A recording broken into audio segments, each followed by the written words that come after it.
এক হিন্দু আর এক খ্রিস্টান মরুভূমির মধ্যে ঘুরে বেড়াচ্ছে। এমন সময় তারা দুজনেই দূরে একটা মসজিদ দেখতে পেল। তখন হিন্দু লোকটি তার সাথে থাকা খ্রিস্টান লোকটিকে বলল, ভাই, এই মরুভূমির মধ্যে ঘুরতে ঘুরতে প্রচন্ড পরিমাণে ক্ষুধা লেগেছে। এখন আমরা দুজনেই যদি ওই মসজিদের মধ্যে গিয়ে নিজেদেরকে মুসলমান পরিচয় দেই, তাহলে ওই মসজিদের ইমাম সাহেব অবশ্যই আমাদেরকে কোনো না কোনো কিছু খাইতে দেবে।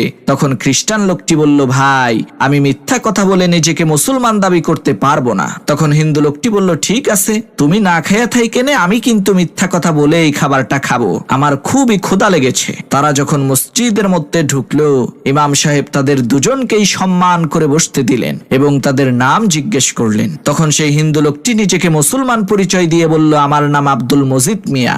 আর সেই খ্রিস্টান লোকটি বলল, আমার নাম মাইকেল। তখন ইমাম সাহেব মসজিদের খাদেমকে ডেকে এনে বললেন, ভাই, তুমি মাইকেল সাহেবকে খাবার খেতে দাও।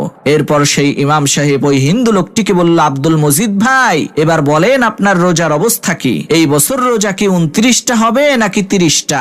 ইমাম সাহেবের এই কথা শুনে সেই হিন্দু লোকটি বলল, সর্বনাশ, বেশি চালাকি করতে যাইয়া খাবারের বদলে বাস খাইলাম।